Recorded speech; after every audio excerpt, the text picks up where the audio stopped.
Beseko ninogana hapo imwe munoyenda upendo kutewera dokutewera mponesi imwe makanifira kana wese wakusia inindo kutewera kana nzira inoshata kana kusina nzira mwayenda pamberi pangu inindo kutewera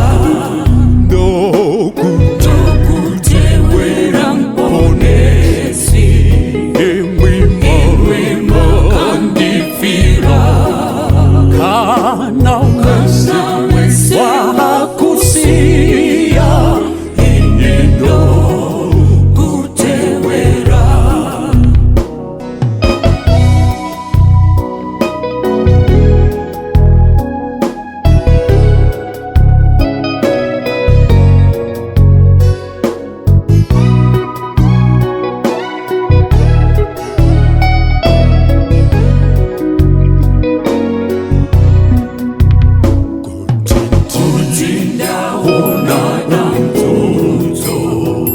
Shimwe inendayetwa imwise makambo yetwa inindo kutewera ndokutewera mponesi imwe makandifira kana wese wakusia inindo kutewera kananda wane urombo kusaya kusafara datona imwe makashaya tezindo kutewera inindo kutewera mponesi imwe makandifira kana wese wakusia inindo kutewera kuti ndinona rufu musatije mauya makamuigwa dichiri kutewera inindo kutewera mponesi imwe makandifira kana wese wakusia inindo kutewera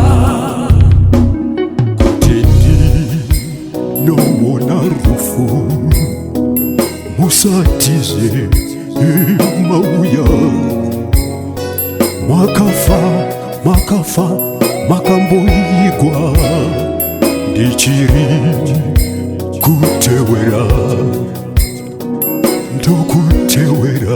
ndokutewera mponesi imwe makandifira kana wese wakusia inindo kutewera kutewera mponesi imwe makandifira kana wese wakusia inindo kutewera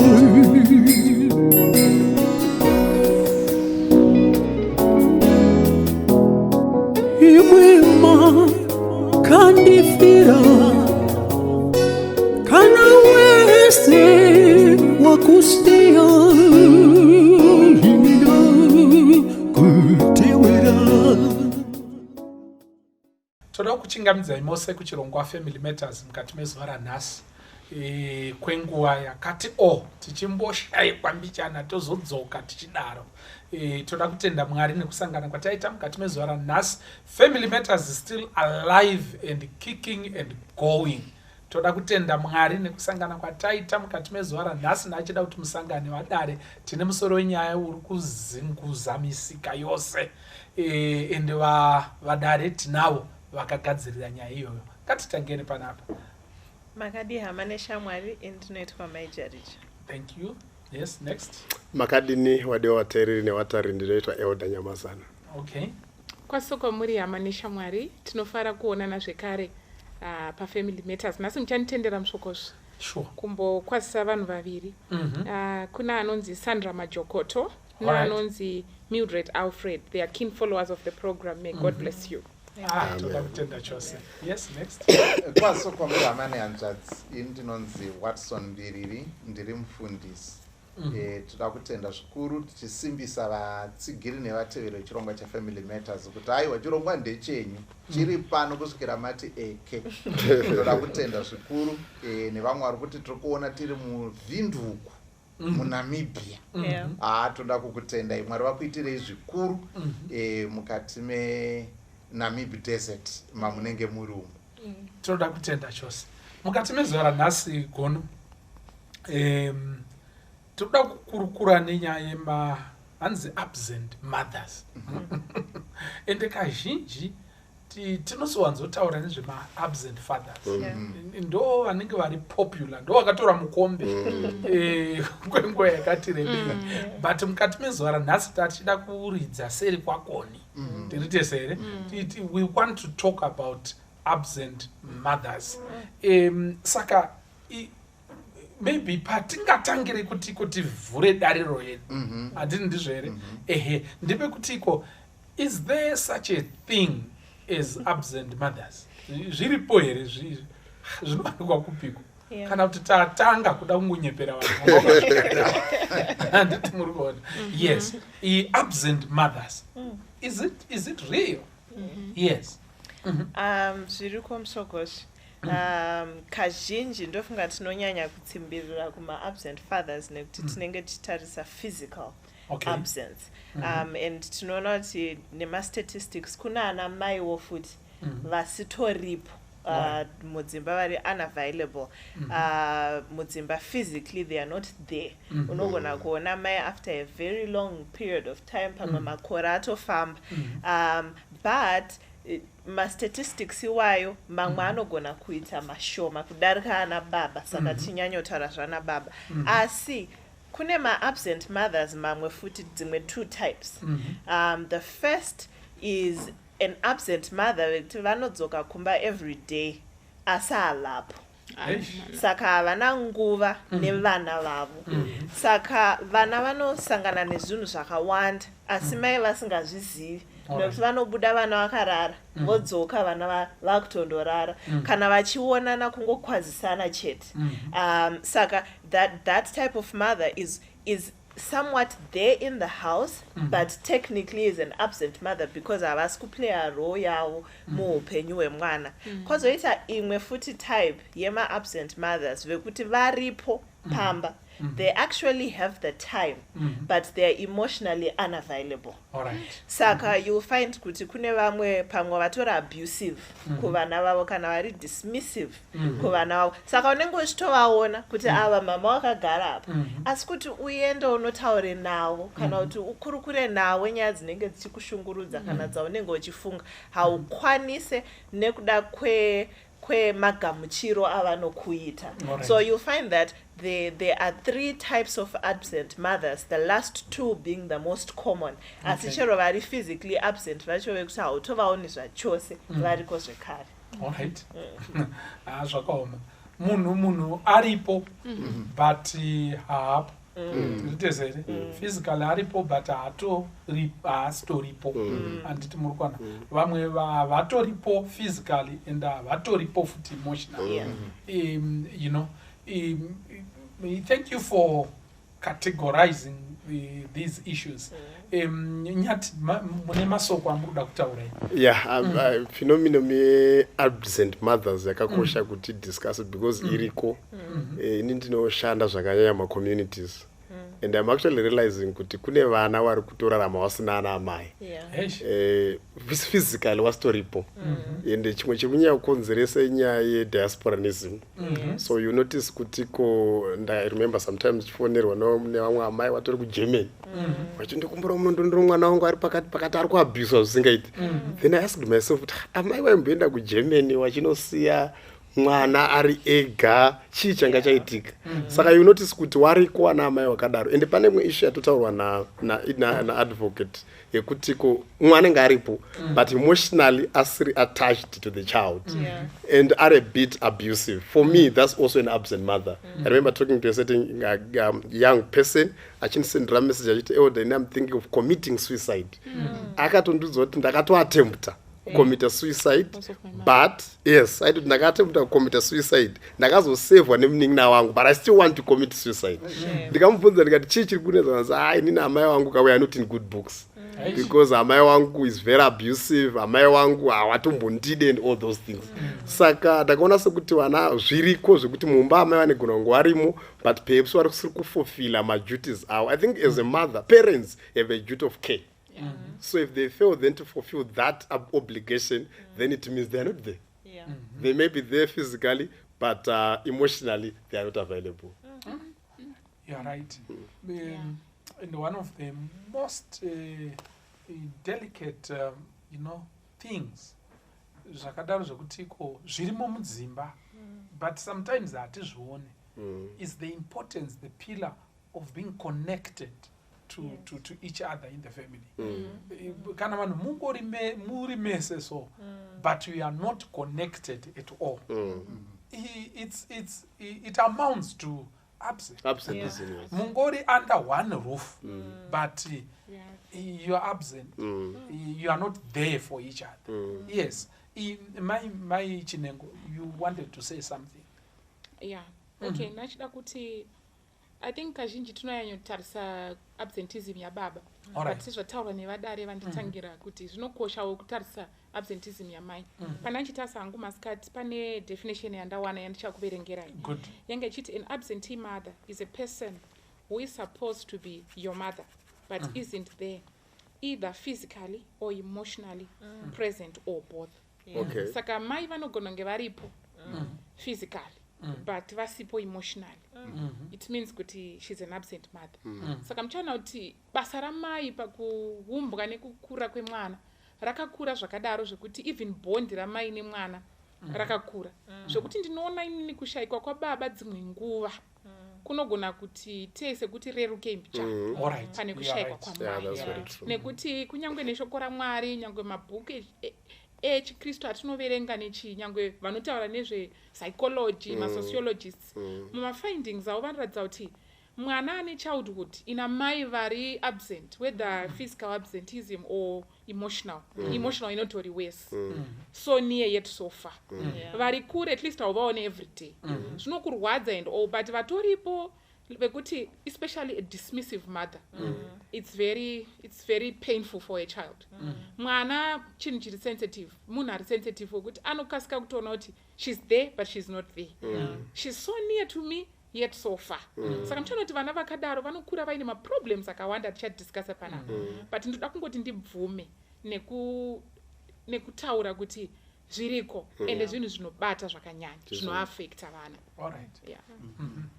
I've also observed kuti tomboti mwana arwara kunyasorwara kweko kuti temperature handiti muri kuona baba hana inogona kurova but munomboona kuti mai vanogona kupinda mutoilet vakanonoka kudzoka handiti muri kuona that connection yakadai kuti mwana wani handiti muri kuona and the whole body which means ndinoona sekuti kakumbundirana kakaita vanhu vaviri ava mai nemwana ndofunga zvinotora nguva muchitema connection iyo demo racho rinofanirwa kutosimba but kana zvazoti gwaju I think there are a lot of The problems. wounds are something else, yeah. Saka tatichitiko kuna ana mai, your connection to the child.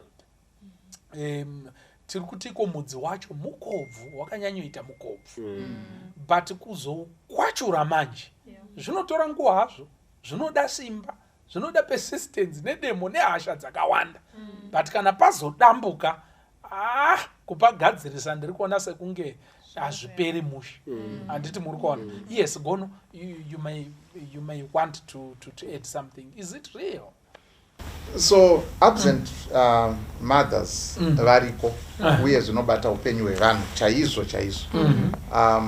so zvinosiyana manje kuti absence yacho tambopiwa mimwe mipatsanuro yambopiwa naadvocate Jaricha. Imwe nzira yatinokwanisa kupatsanura nayo ndeyekuti is it short term, is it long term absence yacho. Zvine ma-effects kana kuti impact yakasiyana zvichienderana nekuti mai ava hapo kana was available present but not available for how long. Saka semenzaniso kuti mai vakabuda vachienda kubasa, mwana anokwanisa kuchema achida kuvarestraina kuti vasabude, ari kuprotesta kuenda kwavari kuita. Vanogona kuzoti vaenda, anozosvika patime yedispair, anyarara kuchema but haasi kufara and so on.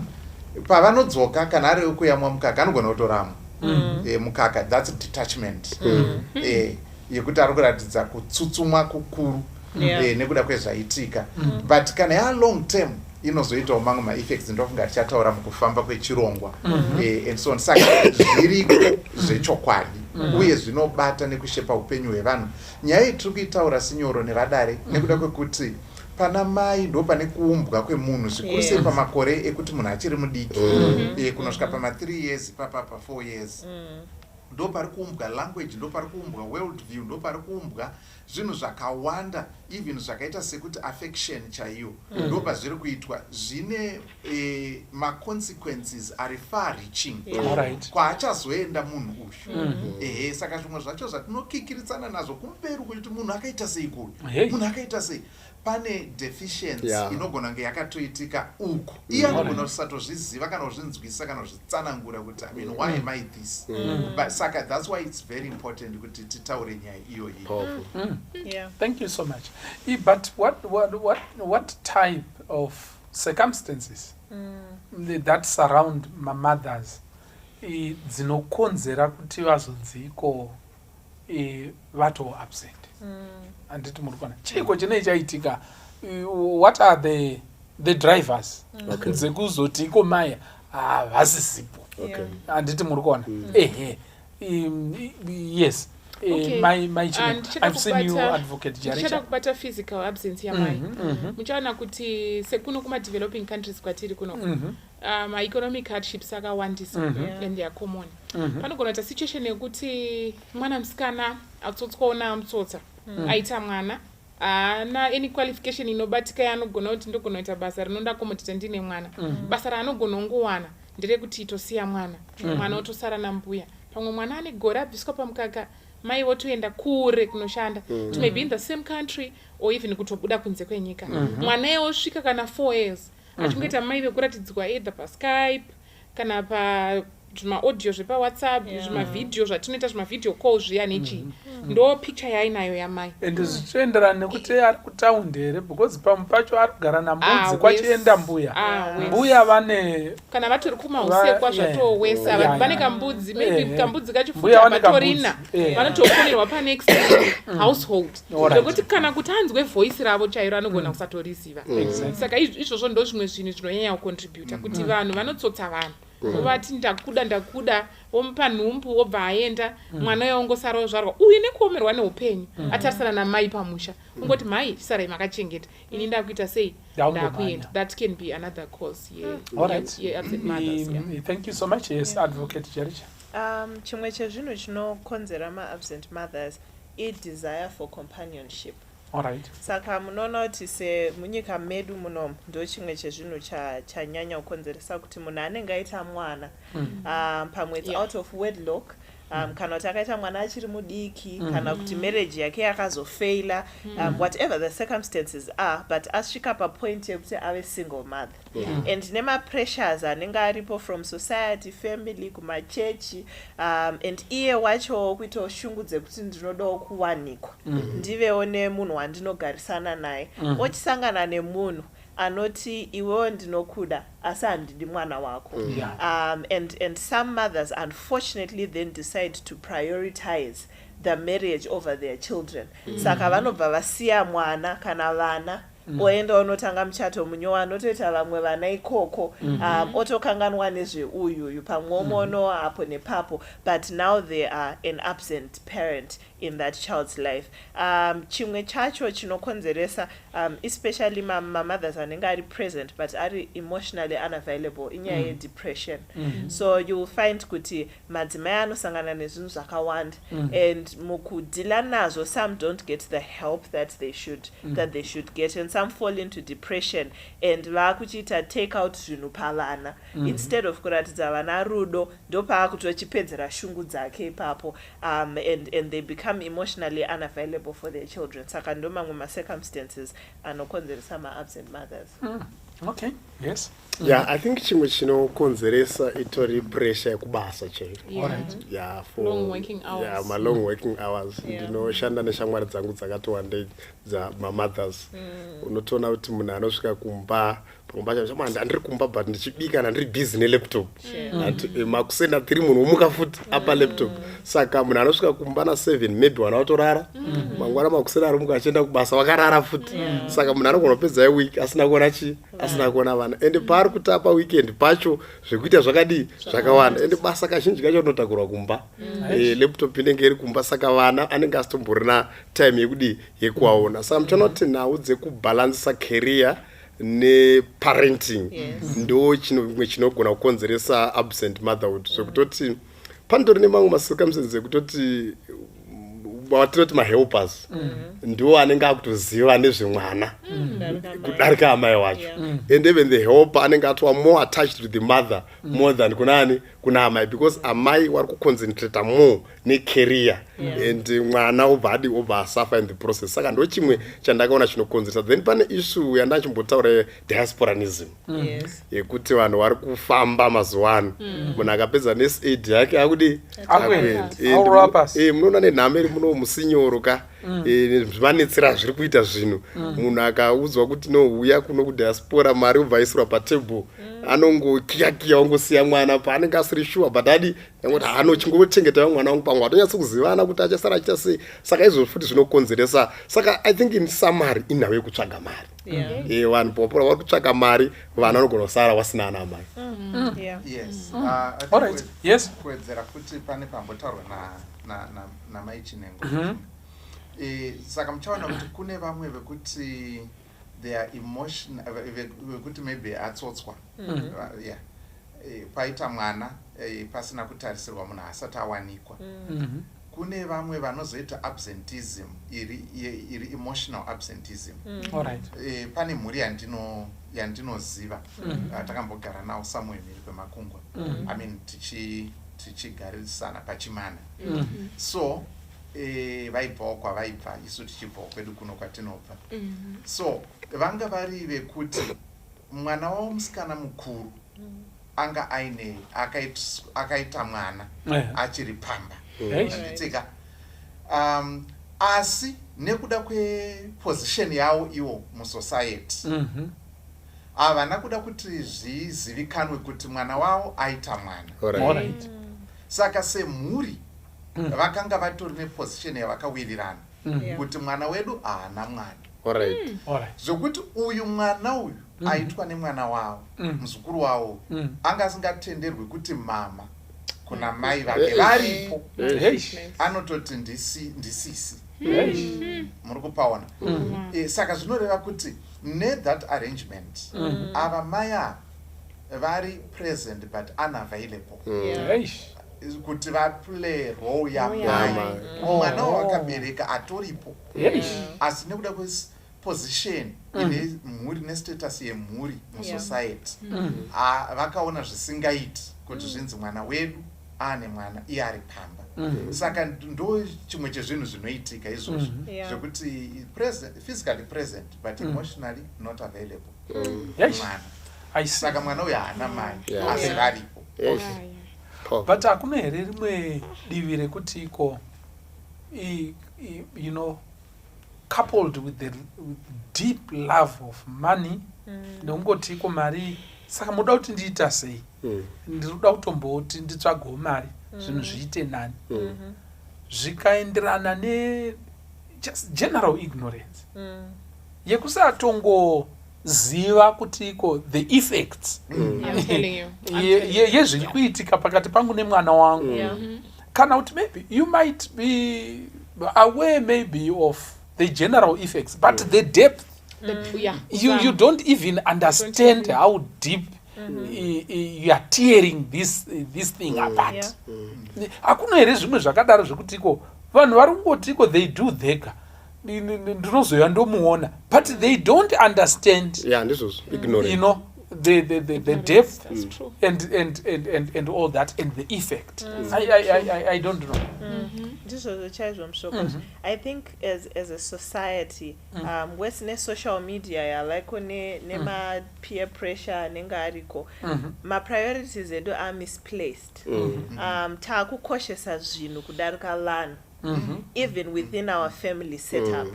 Saka zviri more important kuti ndionekwe navanyamazana kuti ndiri kudrivawo mota yakati than kuti ndionekwe navanyamazana kuti I'm a good mother in my household. I want to compete to people who are not particularly relevant. So I'm being competitive to them or competing with them, but neglecting my own family, because asichashamisiri stere kumsokosh kana chuza napachokwadi asichanyanyoshamsiri kuita mudzimai akanaka, asichashamisiri kuita mai vakanaka. It's not something that will trend even if you post it, but it trends, you know, kuteka zvinhu zviri flashy nekuita ka lifestyle kari flashy. Sometimes abuse trends than doing good. So mentality yedu yave misplaced to an extent yekuti if you ask the general person kwaari zviri more important zvakatonyanya kukosha kuti ndiende kudiaspora mwana wangu aende kuprivate school. Inini ndisipo iye ari muno muZimbabwe achachiendawo kuprivate school achidya serevhita pane kuti ndigare naye muno muZimbabwe achienda ake kupublic school kuchikora ari kuenda but public school haachadya serevhita akudya porridge. Chikafu chiripo asi porridge haisi serevhita. When most people look at that, it's better to give them more money and more resources and opportunities than to be available. Saka my priorities edu atosiyana, and I think that's what's causing absenteeism yema mothers akawanda. All right. Yes. Ipapo maijari chavade napfungwa dzangu. Uchaona kuti vanhu patinotarisa development yemwana kazhinji tinokasika kubvunza toti Edith mwana kana kuti kwanyamazana kwakazvarwa mwana mazuva apfuura akafanana nawo zvekuti atitombodi kuenda kwavamugari. But kana tichibvunza kuti mwana ari sei kazhinji kuna vanyamazana namainyamazana tiri kubvunza kuti akukambaira here, akubatawo zvinhu here, muchanzwa nedisorder nechii. But we rarely talk about kuti vanyamazana spiritual development yemwana yapa ani mavhesi mangana ari kuziva kana muri vechikristu, ko emotional development yake, ko social development ari kuinteracta nevamwe zvakanaka here. Saka muchaona kuti absenteeism yamai muupenyu mwana anogona kutokura otonzi ari form 2 ari form 3 but emotionally, socially, spiritually mwana iye ari kukambaira. Saka tinopedzisira taane society yevana vasiri healthy, because kana chitaura nezveutano hatisi kutaura physical health. We're talking about the mind, we're talking about how they interact with others. Rese ro rinove basa riri hinged on amai. Saka sana mai ndinoda kuti nditi we may be working mothers, we may be very very busy, vamwe vane malaw firm, vamwe vane chii, vamwe vane misika, vamwe vanofarira zvekuhodha seni. Ngatisabvei tape priority stereki kune izvozvo tisinga prioritize vana, because later on manje uchange waritaya iwe wanditi pfuma yoyi mhanyisana nayo iye hausisina zvekunyanyoita nayo nyange uchiishandisa, but haisisina value kukunda mwana wakasiya achikura asina kudevelopwa emotionally, socially, spiritually. Ucha panzvimbo pekuti uswere uchimwa tea wabvuya waishandira chiti ndana ndakutamina ndikukumbira munhu shuga auimwe uchifamba kuenda kujeri every day. Nemhaka yekuti panguva waifana kuzvirwira pakuzozorora pakutsvukisa nzira uchienda kujeri waitsvaka tea hausiri kuzomwa futi uchienda kujeri. Saka we need to set our things right and prioritize zvinhu according to the importance. Tinoshanda tichitsvaga pfuma but towanawo futi nguva yekudevelopa vana vedu. Yeah, this is deep. Thank you so much. Yes. Yeah. And Dr. Watson, I think ambuya wangu wabata nyaya yakakosha but ndofunga kuti sinyoro pane imwe issue yatisingafani kusiya as a driver yeabsenteeism yaana amai divorce chaiyo. Yeah, chinhu chinonzi divorce chinokonzeresa kuti paite absent mothers. Pane nyaya yakatrenda pasocial media I think maweeks adarika yevana vangu vachigara muka one room vari two mukomana nemusikana room imba yacho haina door. I think this girl was 16 years, the boy is around 14 or thereabout. Vachigara two and one day wakasiwa naamai umwe ndofunga anga ari 10 years or 6. Amai nababa wakadivorce and vana ivavo chikafu vanga vachingopiwa vanhu vemaraini and all those things. Saka kazhinji kacho what happens normally people I think people sometimes when they are divorcing they hardly think about children. Vanenge vachingofunga nezvavo and they don't even plan kuti uri ko tikarambana ko vana.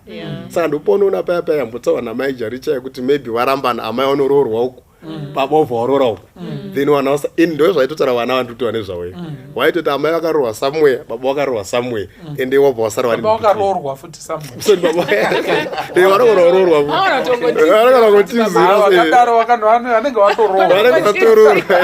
saka unozoti vanhu I think notidzorora paignorance yamamuchitaura kuti we hardly think about the effects behavior yatiri kuita action yatiri kutora iyi decision yatiri kuita iyi how is it going to impact on children? What kind of children, what kind of people are we going to raise? Saka nawe divorce ndoti especially macouples musati marambana chimbofunga pane kweshamwari yangu igara chitaura chiti kana mai muchida kurambana ka garai maregedza kuita vana because mukapanga kudzimara paita vana ka mukarambana the effects affects vana more than imini. Saka nawe divorce inobata zvakanyanyisa. Kana uchingotsindira kuti iko because tikati musarambane ka because vanhu vanorambana nekuda kwezvikonzi ngatichingotsindira kuti musaite zvinhu zvinorambanisa handiti muri kuona. Right, thank you so much Gono, you wanted to say something. Rufu ndimadzongonyedze nekuda kwokuti some absent nekuda kwekuti mai vakafa. Alright. Haana kutombovaona kana kuti anoti ndandiri grade 4 and so on and so on. Ndeimwe yenzira inoita kuti vanhu vakure vasina rudo rwamai iyoyo. So asi kana paine support I think chazvibatiri kumberi zvinokwanisa kuendeka zviri nani but kune munhu asina kumbobvira akaona chiso chamai vake nekuda kwerufu and thenwo zvakare zvinhu zvakaita semhirizhonga dzinoitika hondo nezvimwe zvakadaro zvinoita kuti zvinokanganisa mhuri zvakanyanya nemadisplacements anoitika zvinokanganisa mhuri zvakadaro zvokuti mhuri dzinogona kupatsanurwa semenzaniswa mubhaibheri mukaona musikana kaya kanonzi kaishandira mumba maNamani papasina vabereki paya kuda kwezvinhu zvakadaro zvinoitika and so on. Tichidzoka pane rufu ndinorangarira ndichimboona mapicture etumwe tuvana tokuti mai nababa vafa toti mutsaona yemota vabuda zvakanaka vari kuti tiri kuenda tiri kudzoka mangwana asi vosangana nenjodzi munzira vofa vavigwa mavhu achiri matutu achiri manyoro apa kamwana kakakuswaridza kurara pakati pemakuva ramai apa rababa. That is an expression of a deep yearning for that parental love as that love is now 6 feet under and saka rufu ndo chimwe chezvinhu zvinoita kuti pave neabsence zvakare kana urashika pfungwa chaiyo mubereki vanokwanisa kurwara pfungwa dzotobatikana zvakadaro zvekuti mubereki havazina. Pane nyaya yedivorce sorry ndaita sendakubatai muromo. It's okay. Ndati ndingakangana. Pane nyaya yedivorce yataurwa navanyamazana. Ndofunga ndiri sensitive kuzvinhu zvedivorce because I come from a broken family. Okay. Ndachida kuti nditi in the event yekuti yazoitika vanyamazana divorce yayo ndoda kutaura kunana baba kunyanya chengetai vana venyu. Muchanoti mukatopinda just mwedu muCBD muno Marare mukatora census past yekumbosvika kumapast 6-7 mumbotasa kuti ratio yevakadzi nevarume vari kutengesa mustreet vakawanda ndevapi. And look at most of those mothers, they are young mothers. Ukaona mai vari kuma 32-33 zvazvinotongokudza ndezvekuti kana vaine vana ivavo they are below 15 years old. Unoona vana vanopinda mustreet kuma 4 5-6 vachimanyisana vachidzingirirwa vachimanya nezvimasaga handiti kusvika kuma 9 vari mutown. Umwe ari kugocha chibage, umwe ari kutengesa madomasi, umwe ari kuita sei. Ndinofunga ini ndega ndinobatikana all the time kuti vana vanani kumba vari kuitei. Ndo patinozoona vana vakupinda mune zvedrug abuse, kamwe katizira kamwe kadii. Mai ava it's not kuti she's volunteering, vari kuzviita voluntarily to be absent. But chimwe chekuita chii past the circumstances. Saka vana baba kana tafunga kuti taparadzana namai tadiscouragwa divorce, but kana yaitika baba torai rupando rwenyu kuchengeta vana. Mai vakasupportwa maintenance acho muchibvisawo muchiwedzera musina kumanikidzwa zvinoita kuti mai vawane nguva nevana. Nekuti mai vabva kumusika na 10 p.m. vanosvika vana varara. Asvika akamuka avatomubvunza kuti waswera sei. Anenge achitori neanxiety. Ndorangarira inini mai vangu vaiti vakaenda kumaprazi kunotengesa. Those 3 nights dzavaive vasipo would hardly sleep. Ukangonzwa sound wakutodongorera kuti pamwe mama vaita sei vadzoka. Tairara musi wavaidzoka. Saka you can imagine the anxiety inenge ine mwana nditi. Asvika kuma 10 ndo routine yamai. Every day mwana ari grade 6-7 abikira tumwe twarara iye harare. Ada kuona kuti saka vachadzoka here vapenyu here vadzoka kwacho panzvimbo pekuti mai vawane mukana wekuti muti waswera sei mwanangu, how was your day, thank you for taking care of this. Anotosikotukwa mai vane hasha dzekudzingirirwa nekanzuro kutown. Vane hasha dzekuti hazvina kufamba madomasi acho hazvinonyatsofamba. Saka muchaona kuti zvinokanganisa mai vakabatikana chavo chavanogona irafu kuvana. Saka ngatirerutsiranei kana tichinge tazofunga zvekuparadzana tomeka sure kuti vana vedu they are taken care of. Vana mai nyange vangatengese nekudii vane time yavanowanawo nevana vogara murunyararo. Thank you. Very important. Tombobva kunana mai kurovera masoro tirite sere kunana mai nana baba and all that absent. Mai vasipo tombobva kwavari ngatombotarisai mwana wacho vanga vasipo mai. What are some of the short term as well as long term effects pamwana uyu? Anditi muri kuona.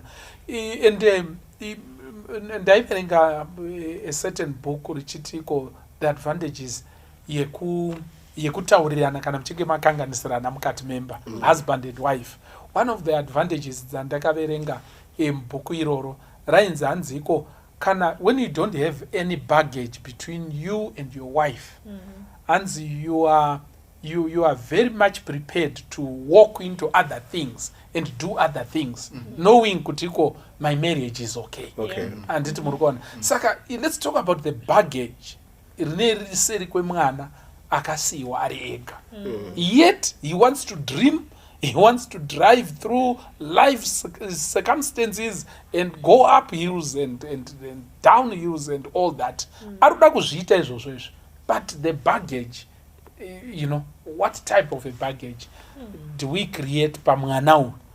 Amene kuti achiri kuchikoro here, apa university here, pamwe atomurume mukuru. Asiiwa namai vani vake takanyatsorerekera kunana mai. Yes. Vanoverenga vanoti mwana anodzidza emotional intelligence kunyanya kubva kurelationship yake namai. Saka zvinhu zvakaita se-empathy, compassion, even self-esteem yake chaiyo inobva from relationship yake namai, nekuti mai ndo vanonyanya kuratidza an emotional side kune vana nekuti madzimai they are naturally emotional beings. Saka relationship yemwana namai especially pa-early development ikange yakamira zvakanaka, mwana iyeye anokura ari more confident and ari more socially and emotionally intelligent pana anokura asina that relationship. So you'll find kuti vamwe vana vanonetseka kuita shamwari kuzvikoro, vanonetseka kuinteracta nevamwe zvakanaka, vanokasikira vazvibvisa muma-situation when even they should stand up for themselves because of their relationship with their mothers, because that relationship failed. Saka it's a significant part of development. Mwana anogona kunge achigona hake kufamba asi kana akasaziva how to relate to the next person, then development yake inosvika pakanaka. And vanhu mukukura, sometimes it then feeds into marriages as well. Munhu anotadza kubuilda my-emotional bonds are healthy. They have trust issues and they struggle to be vulnerable even to their partners because they have never had that, a secure space yekuti they can trust and be vulnerable and yet still be secure. Saka they struggle to form my relationships and vamwe vanotonetsekana even kuita ma-commitments. Saka munoona kuti kune vamwe vakomana for instance anenge achingonza akadana nemusikana uyu 3 years pazvakangoita kunge zvakudoita serious mbasiya, akazodana neuyu futi rimwe gore zvakudoita serious akabva angosiya. Sometimes it's because of madomasa afambwa angatoipa zvakanaka madomasa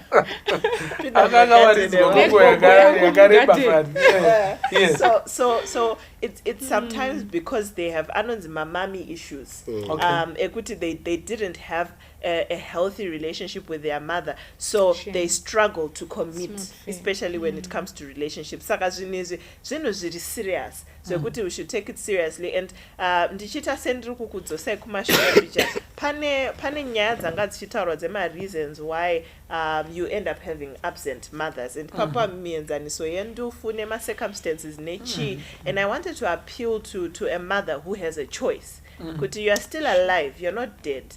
Amusikupenga, you are healthy. You don't have circumstances. It's a do or die situation. You actually have an opportunity but you are choosing not to. So please choose your children. I have a friend who once mentioned to me, I started kuchinja schedule yangu completely. Yes, we advocate for women empowerment and growth and all of that. But this friend of mine, she had been pushing for her career for a long time until one day she went home. It was during the weekend. Ashika kumba, and she said, "Nasin didn't eat her breakfast." It had been a long time since she made breakfast in her home. So that day she decides, "I'm making breakfast today." It was holiday. Vaita breakfast yawo vakuchisa chingwa. Saka mumba mavo muno anoda white, muno anoda brown. Saka chinogara chirimo chese vachisa chingwa chiye vakabva vaisa white bread muplate yemumwe mwana wavo. Then the helper says, iplate yani zvikanzi ndeaningi, zvikanzi anoda brown bread, zvikanzi aiwa anodya white bread, zvikanzi no mama atone nguva achidya brown bread. Akati kuchikoro vakadzidziswa kunzi brown bread is healthier. Saka kubva last term he's been eating brown bread. So the mother, with a lot of shame and embarrassment, then changes and puts brown bread. And that was the day she decided, I need to prioritize my family more. So the point is, if you have the opportunity, hapana chinorwadza sekuzorealize later kuti there's now a bridge between you and your children. Build the relationship now and don't try to mend it later. Thank you. Yes. Yeah, I think in issue inoitika in a way childhood trauma, zomanifesta usually munhu mukuru. Okay. Muchona kuti ma-behaviors mazhinji anoita vanhu vakuru munenge ma-marriages mara whatever ma-workplaces kazhinji kacho zvinobva pa-childhood trauma. So muchona kuti mwana anokura asina mubereki kazhinji kacho anokura ari ma-very harsh environments. Anokura asina amai. Anokura ari ma-very harsh environments, maybe wakura vari wazukuru 20 pana ambuya vanhu. Kana kuti wakura vari mumba ingoro abusive yekuti they are struggling for survival. So they fight to live another day. Saka every time paanenge ari kufighta kuti at least denda ona chikafu, at least denda mbowana love.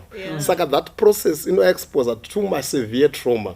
So kuti even am relationship you find kutiko anogona zvangashitowana mai anogona kustruggle kuattached to a person, anogona kustruggle kutrusta vanhu, and some of them they are excessively jealous.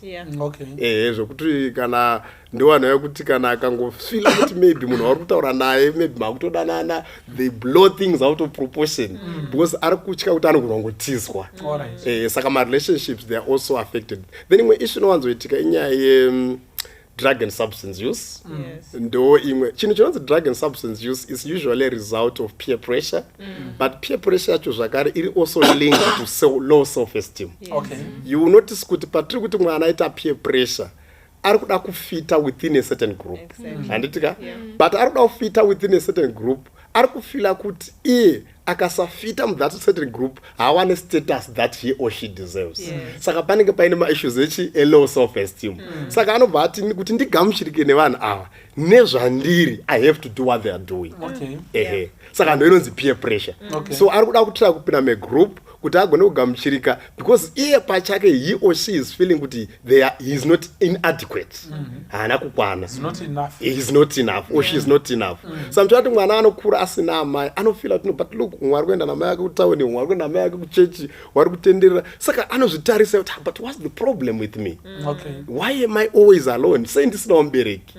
Saka esteem yake is affected heavily such that paanozosvika paage yekuti ati kure anobva succumb to peer pressure, opinda ma-drugs, opinda whatever is happening, even zvinana pornographic, porno chaicha, can also be a result of, I remember talking to a certain woman kune imwe nzvimbo yandakambogara, and she was saying, I'm seriously into pornographic videos. And I asked her, wabereki wangu vanozviziva? No, wabereki wangu, they are there. What are you pamba?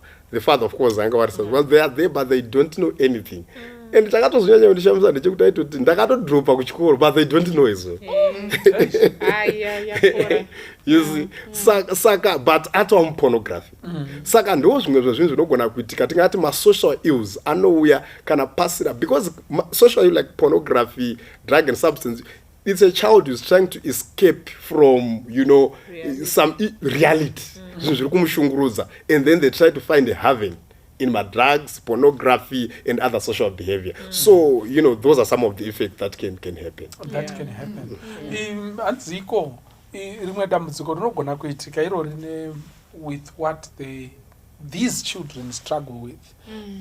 Ndevaya kutiko, because they feel insecure, they've never been really loved and trusted, and they never connected. The moment they see a person atindinogona kukufarira, they become overcommitted. Zvakadaro zvokuti kunyange akazoona rimwe zuva aburitsa nhekwe kuti munhu yanotosvikirwa anoti saka ndikamuruza ndinozowana here mumwe. They become so overcommitted, even under abuse they are still committed. They are easily abused. Yes. So tiri kutarisa zvinhu zvakadaro izvo zvokuti mai havapo, she was never seen to be committed to a certain schedule. Inoratidza kuti vana vangu vakakosha, kuti nhasi handisi kuenda kubasa, nhasi ndiri kushandira pamba. Mune ma-options akadaro pakawanda, but on the day rauri kufanirwa kunge uri pamba, vamwe they choose to go somewhere else and hang around with friends. Vosiya futi vana vaya vanga vakavamirira, something like that. I think let's wrap up this segment so that we can now try to lend. Usually tichitarisa kutiko, how can these mothers now vari on the verge of being absent, kana kuti vanga vari absent, kana kuti vane something that is in their life but it demands that they are absent, how can they cope, and still be available? Those are ndinoda kuti tigadzirire pfungwa dzedu tichiendana ukoko. But maichinengo, maybe let's start with Dr. Watson. Yes, then tozoya. I know kuti Dr. Watson mukwasha, but anyway, ndinomira nemi pakubhadhara. Aiwa, ndinomira nemi pakubhadhara. Kutoziva kutambira kwandaita. Mazigiti now. Yes. Alright, saka I think chimwe chezvinhu zvatoda kutaura apa inyaya privation and deprivation of maternal love. mumwe wevanhu vakanyanya kuongorora nyaya iyi early on anonzi John Bowlby. Anga ari muBritish, ari a psychiatrist and a psychoanalyst kuvana. Okay, so kuma 1930s akaita master, ndiye one of the pioneers pakutarisa nyaya yekuti effect yekusavapo kwamai kuvana inomira sei and everything like that. Saka vanopatsanurawo zvinhu zvakaita sekuti privation and then deprivation of motherly love. Privation ndopekuti mwana haana kutomboona mai, hapana kutomboitika any bond, that emotional attachment haina kuitika. So ndechimwe chezvinhu. And then pane wekuti yakatombovepo, but ichibva yazoganurwa. Alright. You see? Munhu achibva aenda, kana kuti mai vachibva vaenda, kana kuti mwana achibva aenda kwaakaenda, and so on. So zvese izvozvo kana zvichizotariswa pavana vaishanda navo and everything like that, ndo zvinozounza ma-social ills. Kuona kuti pavana vainzi vari kuchengetwa pahomu yakati and everything like that, wozoona kunzi pane tumaripotsi twekuba, woona kuti more than 50% yevari muchikwata chevanhu vari kunzi vakuba vanewo zvakare challenge yekuti havana kuwana that love.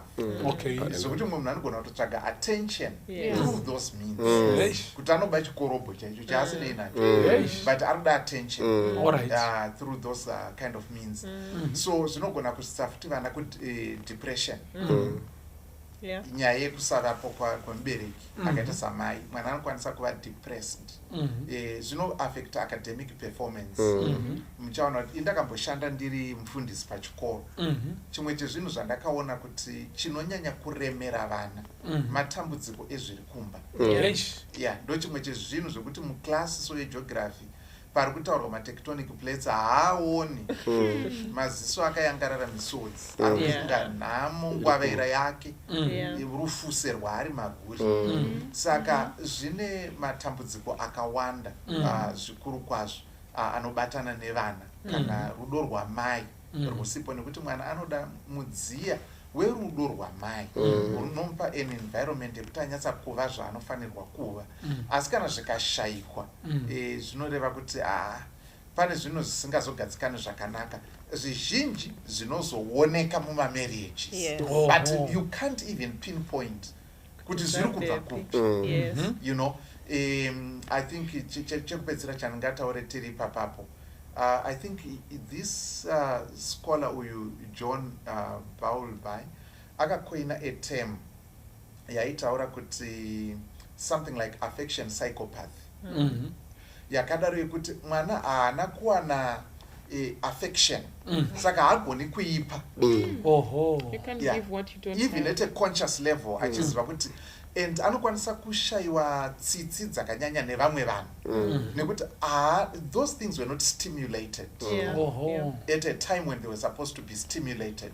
Saka pazvaakudhimandwa maybe mumarriage, haakwanise kuzvipa and haakwanise kuzvitsanangura kuti why, but anenge asiri romantic man, haatozvikwanisi because hazvina kustimulate. They struggle to cry. They struggle to cry.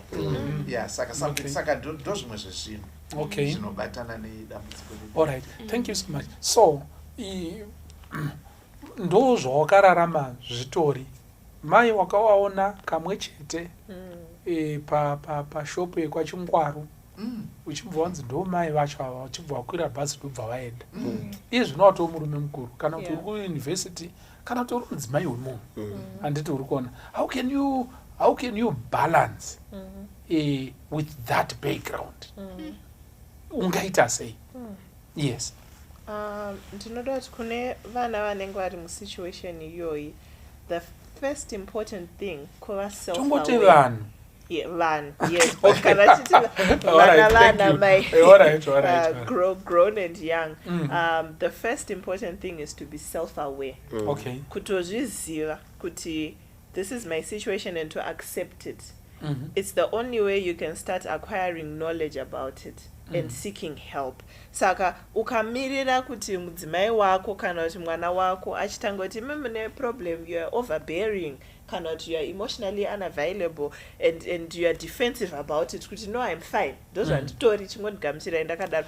Iwewe as an individual, you need to be self-aware kuti nemakwiriro andakaita, what are the effects on me Okay. based on the upbringing that I had, and what help can I get to reverse some of the negative effects and start working on it. Haikona kuita chijairira chekuti ndozvandakatokura ndiri ndozvanditoiri saka chingondigamuchira indakadaro. It's not normal. It's unfortunate, it was not your fault, but it's not normal. So you need to seek help, and sometimes therapy helps, and reading and knowing about what you're going through. Then I also want to say the unpopular opinion, kunana baba vanenge vaine vana vadiki, vane an absent mother. So you'll find kuti there are single fathers, either because vanamai vacho vakashaika kana kuti pane ma-circumstances akaitikawo and the mother is no longer there. Now you are left with these children. And I think as unpopular as it may sound, the same thing we always advise women, kuti if the father is not there, then you need to step up and fill the gap, and also surround them with people who fill that role. As fathers, we need to be very conscious of this, because it's a critical role. We need to be very alert and to try and bring my female figures around vana build my healthy relationships. Now it can be your sister or your mother or your late wife's sister, whoever it can be, but you need to put your children in a space where they can build those healthy relationships, and look out for my mannerisms. Anogona kukuratidza kuti mwana wangu ndofunga development yake emotionally they are not okay, and quickly seek help zvisati zvanyanya kuenderera kure. Thank you so much. Yes, these are last words as we conclude. National Tiko, I think it's also linked to what my Jarika said. Chandakawana vazhinji vanokura ine absent parents, absent mothers, vanenge ine bitterness. Saka zvakakosha kuti you find my ways of dealing with that bitterness. I remember talking to a certain person, I think I'm too bitter. Todi kuona yakanga ari baba. Todi kuona baba wangu because he was never there in my life. And that can also happen even to a mother as well.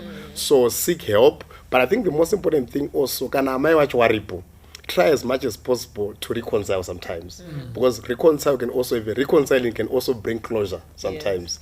Because kana masangana mai, you seek to understand. To know what perhaps you, of course, bapana justification, but no also to know what perhaps and the situation. Saka mtonoti pakaita reconciliation, panoita some kind of closure, and the bitterness no di pair. I can even pick up the broken pieces. Then life will famba zvakanaka. Thank you. Thank you. I also wanted to say kuti tinotenda Mwari kuti muma families atinobva there are many other figures that can replace figure ya mai. It may not be the same love that you get from them, but we have genuine people in our circles. So let people in your circles know the need or the thirst that you have for the love of a mother. Who knows, maybe a mother from church or from any other support network can stand in for your mother. Then you will watch in case you have children. Chiva munhu anoverenga ari vigilant kuziva kuti zvizvi wakarerekera kupi vana vako hauzogona kuzongeto absent here, because there are things vachitaura napastor zvinogona kuti kana sina kustimulatwa mumunhu anogona kusagonawo kuzvipa kuvana vake. Try to find some therapies and read a lot of literature. Then muchanditendera kutaura nema-dismissive mothers. It's very tough for a child to develop zvakanaka kana aine dismissive mother. Let's not be too busy vanamai. WhatsApp kuita admin wamagroup 30 ekuhodha nekuteke kwasvika and all zvakanaka. But let's not be dismissive. Mwana anouya achiti mama ona ndakwara apa. You don't even have a minute to look at chigunwe chacho. Kana mwana akukura usatarisire kuzoita kuti aite ushamwari newe. So let's stop being dismissive mothers. All right. Thank you. Gone. Can you conclude this for us? Bukura Isaiah 49 verse 15 kwenda pana 17 panobvunzwa ipapo mubvunzo naMwari. Zvonzi komai vangarega here kuchengeta mwana wavo anoyamwa. It's a rhetorical question. Answer inotarisirwa ipapo ndeyekuti zvingaiti nekuti mai chero ari kusakura chero ari kudi ziso rawo rinenge riri pamwana. Asi yobva enda pamberi vyati asi kana zvikaitika kuti mai vakanganwa mwana vavo nekuda kwemacircumstances eupenyu pada muchato waparara pada kurwara kwauya pada kana zvikaitika Mwari vanoti asi ini handikukangana. Muri kuona Mwari asi ini handikukangana. Apa ndoda kuti nditsimbidzire kuti pamusoro pezvimwe zvese zvatingaite kutsvaga rubatsiro rwetherapy, counseling nezvimwe zvose zvinhu zvinokosha. Takambotaura nyaya yecounseling pano. Tikati hazvisi zvongoti hanzi haina zvainobatsira kungotaura bedzi. Zvinobatsira nekuda kwokuti mamwe matambudziko atiri kurwa nawo ari kubva kuma-childhood traumas nerudo rwakashayikwa panguva yarwaifanirwa kuvepo. Saka kune zvakawanda zvatinogona kuwana, asi pamusoro pezvose Mwari vari kuti I'm here for you. Zvisinei kuti wakasiyiwa namai kana kuti wakashayiwa rudo rwamai kwenguva yakareba sei kana kuti at what stage, Mwari vari kuti I'm here for you. Chimwe chandakaona ndechekuti kana munhu akaziva shoko raMwari rine zvarinoita pakuumba nekudzoreredza nekuvhara mamwe magepi akasiyiwa nekuda kwematambudziko eupenyu, zvakadaro zvokuti munhu anotoumbika kutova munhu zvichibva pashoko raMwari. Saka ngatikoshesei shoko raMwari nekutarisa kuna Mwari. Jabhezi hatinzwi zvababa vake asi zvinonzi mai vake vakanga vamudzidzisa, akanamata kuna Mwari waIsraeri. Mwari vakamunzwa vakamupa matunhu akafara. Saka Mwari waJabhezi iyeye dai akava Mwari wedu ari kuti mai vangakanganwa asi ini handikusiyi handikurase. Mwari vatiitire zvakanaka. Toda kutenda chose. I sat down with my brother recently achinditaurira kuti iko zvinhu zviri kumunetsa wai. Akangozvinongedzera kuti iko iwe wakanga uri mudiki haunyazozvizivi but mai baba wake vakabva kwaMutare vachisenza mazuva acho iwayo Cold Storage Commission ndobva vasvikopaka mota kugedhi pafamu number 225 Zviyambe West. Vakapaka mota kugedhi, vaidhiraivha mota yakanga yakanaka chaizvo. Vakapinda ndokunopinda umba, vakanga vanetsana namai kwenguva yakareba, and he hanged himself. Mai vakabva pamba vakaendawo kumusha kwavo. Kumusha kwavo zvikanzi vana ava vanga vari matwins, zvikanzi vana ava tsvaga kwekuti vagare panapa hatina. Vakanyorerwa zvibhikoni, kadhibhokisi rakabvarurwa ndobva vaiswa muhuro, ndobva vanyorwa mazita nedestination, ndobva vaiswa mubhazi, ndobva vasvikogamuchirwa, ndobva vadzoka kwambuya. Mukomana uyu akazoti achisenza atoo mukuru, ari saumba achipenda mukati mematenga aya egasi, hameno chakaitika richibva rabaka.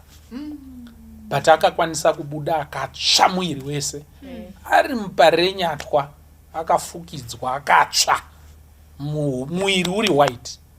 Ndobva pauya umwe mukadzi achitaura kuti ndini mai vako. Ndobva waburitsa mapicture ambaba wacho nani, ndobva atarisa. Hanzi ndichibva ndatarisa rutivi, handambowatarisa zvakare up to now. Saka vana mai ka vana mai pana vamwe vari kumhanyira kumabasa, pana vamwe vasina nguva neWhatsApp chaiyo anenge achitaura nevana ari paWhatsApp. Zvinokondinya vana vagorara, iye anenge ari pasaidi panze pekuita Bible story, anenge ari paWhatsApp kusvikira mwana angokotsira. Vamwe vanorhafura mwana kusvikira achema agorara akatsamwa, ivo vari paWhatsApp chete. They are there. Omwe kumukira kubasa, uri kuchaigutu wadzoka, waita kwamurehwa wadzoka, waita sei, you have no time. Vana mai. Mwari akukomborere. Zita rangu ndoitwa Pastor Mbira, Pastor Francis Mbira mushokozve nati nhaidzirwe pachirongwa Family Matters. Thank you.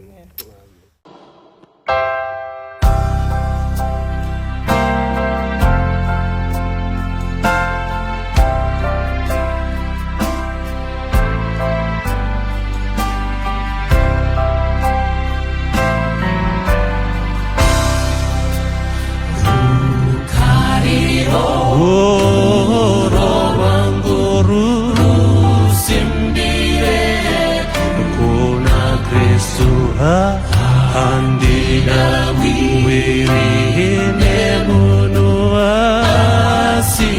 Zita la Jesu ndinomira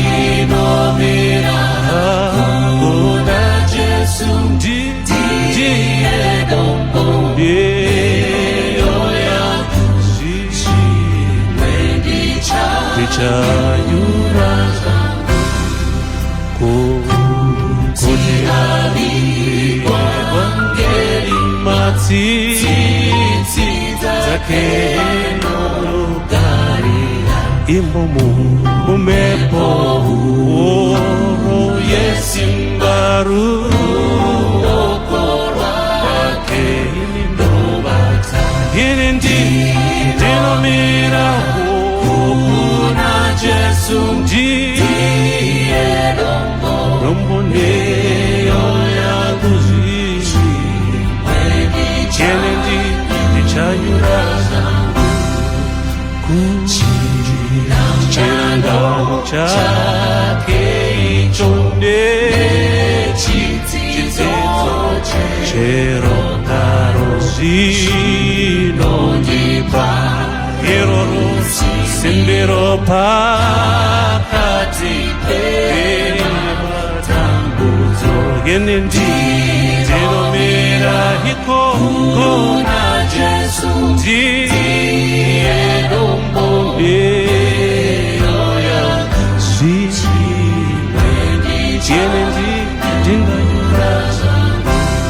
ipo apo anenge oyanetsuri chazorizwa ini ndinona kutendimere na Jesu ipo pano chiwake ini ndinomera na Jesu ndiye dombo yeyo yangu zimwe ndichanyura zangu ndinomira ikoko na Jesu ndiye dombo yeyo yangu zimwe ndichanyura